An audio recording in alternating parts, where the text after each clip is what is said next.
Good morning, everyone. This is Danny. I've had the Rancilio Pro X here for about 4 months. Woo! She's thick. And I definitely have some thoughts about it now that I've used it almost every day. I use this in a kitchen environment. My kitchen cabinets are about 16.5 inches off the counter. This guy's about 15.5 inches, so it's a pretty tight little fit. Because of that, I can't normally put glasses on top of it, which is kind of a bummer. Overall impression though, after 4 months, it's complete overkill for the home kitchen. This thing, I honestly think you could use this in like a small low demand cafe where like the occasional person wants it, or like in a restaurant, because it's so overbuilt. Like everything is stainless steel on it, thick gauge of metal sheeting, all the components are really nice inside. Do you need this in the kitchen? No. Do you want it? Yes. You want it because it's a dual boiler system. Your steam gauge and your espresso shot come out of different temperature controlled environments, so that way you can do them at the same time. You get a little demonstration there. All right, so I'm turning it on. What it'll do when it turns on is it'll spend probably about 5 minutes heating up the actual espresso head. There it goes. Yeah, okay. We got it. You're sucking water into your little system. I've seen that it takes about 5-ish minutes for the espresso head to heat up to 200 degrees or whatever you have it set to. And it usually takes about 20-ish to 30-ish minutes for the steam wand to be fully ready. And you'd know that when this little light comes on here and just stays on. And that means it's good to go. In fact, I've had this on already, so it should be good to go. You always want to spray the water first. There we go. Get that steam out right before you do the milk. My morning routine is usually that I will wake up, I'll come turn this on really quick, and then I'll go hop in the shower and then come back, and that way your steam wand's ready to go. One of the cool things about this machine is if you're not like a milky drinker person, you can literally just turn the steam off and tell it, I don't want you to worry about the steam, and it could save you probably some power that way. What's the fun of espresso without milk? Now let's talk about the little water thing here. This is like what you would use for tea or something. It works. It goes off the same system as the steam wand here. What I have found is that when I'm making tea, you can make about max like 1 cup of tea with it until it has to completely recharge. So not the best. In fact, I'll show you right here. So there we got water coming out of it. Yeah, it'll start steaming because it's really hot, and then you get less water. It's really testing the whole steam system is what it's doing. So you can imagine this is great for like maybe 2 baby teas or just 1 major tea. And then you're gonna have to wait probably another 20-ish, 15, 20 minutes for this thing to heat up again. So it's okay for tea, it's okay for Americano.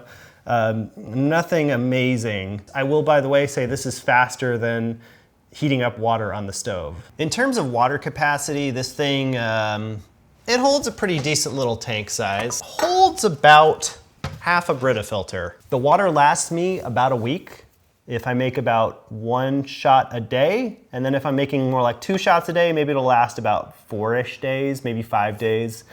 I know on machines like the guage, where you can actually refill the reservoir from the machine without moving it, it's pretty nice, but it honestly hasn't annoyed me as much as I thought it was, having to pull this thing out to refill it. Another thing I will mention is James Hoffman critiqued this machine because of the drip plate here. What he specifically didn't like about it was that you have to pull the drip tray up and over this little lip, which I agree is a stupid design. But the thing that he didn't really mention about this is that the water usually just evaporates if you leave it there. The only time you would have to worry about this if you were making a ton of shots and spilling water like all over the place. It's honestly not that bad. If you look at this little drip plate here, I've got a little bit of water in there, but where these lines are, that's just water that's evaporated. You could honestly just never empty this thing if you're just a single person, maybe 2 people, and you'll be just fine. This thing steams really fast. It's got a four port open here. It's taken me a little bit of practice to get good at steaming on it, but I've been able to develop really good microfoam with it. It's an art. You just have to practice it, basically.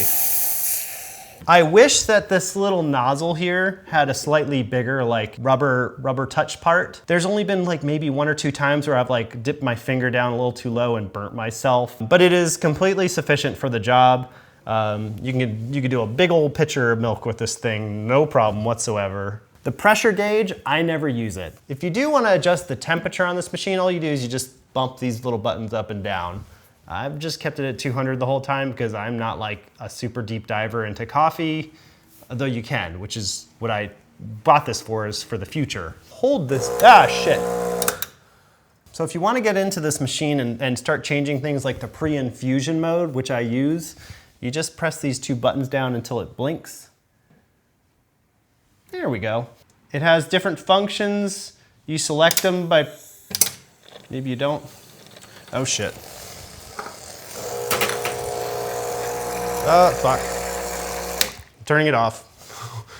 Don't do function 4, read the menu first. That was F4, which is to purge the steam wand. So F3 purges the coffee head and F4 is for the steam wand. So if you're gonna put it in storage, that's what that's for. That would probably be my only critique of this system, is even though it's easy enough to get into the menu, it's not like really intuitive. Like, I wish there was maybe a different button set for that, but that might add to the cost or something. So one of the cool things is that this has some sort of like weird pre-infusion mode where it just kind of lightly puts the water onto the group head without applying pressure. So it just gets the grind a little bit more moist. I have found that it smooths out the shot considerably. And then you select it by pressing the espresso button. Right now I've got it set on 4 seconds and it'll go all the way up to 6 seconds. I found that 4 seconds is kind of the sweet spot for my particular coffee. This thing comes with like a really heavy, about 700 to 800 gram portafilter with a dual shot head. You just pick it up, it's like really nice. You can tell this is made for commercial applications. Just listen to that thing. Here's my aftermarket bottomless portafilter that didn't come with the machine, but I use this quite often for pulling shots. But honestly, this double shot head is just fine. So we'll make a shot with this. I got about 18 grams in here. Amp this down. The other thing to note about it is that it sits so that it's parallel with the ground. So it's easier to get a nice tamp on it without manipulating it too much. You stick it in there, and it doesn't even go around the whole way. It's got a pretty good seal. All right, so I've got my scale. One of the other really nice things about this when you're pulling a shot is that it has a shot counter, so you don't have to time it. All you need to worry about is the weight of your shot if you're trying to dial it in. So let's see how we do. So this is the pre-infusion mode that's happening for 4 seconds, like that. Now it's going into the shot. Beautiful. It's probably a little bit, could have ground a little bit finer. Yeah, so this might be a little bit more of a sour shot. I'm at 40 grams at 24 seconds, so that was about a 20-second shot. 40 grams, I probably need to grind a little bit finer. Well, let's see how it tastes anyways, because your taste is honestly the end result. It's what you want to get. Nice crema on there. Honestly, that's actually really good. That's actually perfect. This machine does not come with a pitcher, so I just have to get my own. What I like to do is I like to purge the steam wand first. Get that excess water out of there.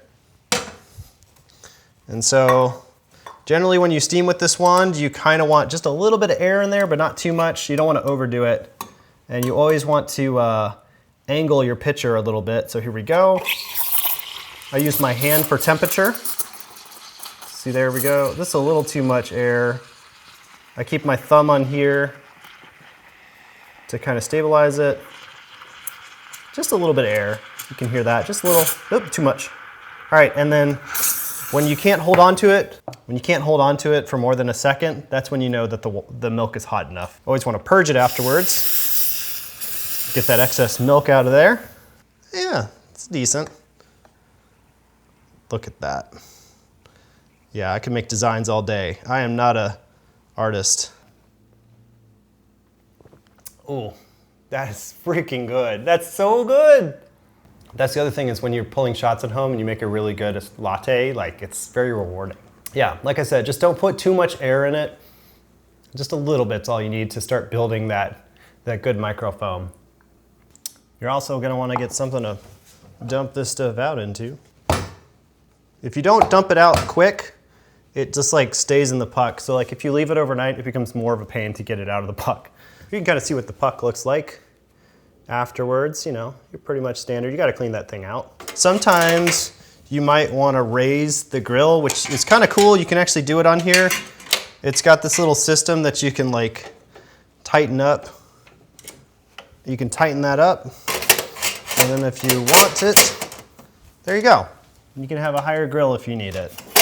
And then if you just want to go back down, you just lower these things and you can retighten, and you got a lower grill. Another thing this thing has, it has the PID, which is this is why I bought it, is because I was really frustrated with getting inconsistent shots based on the temperature, not knowing what the temperature truly was.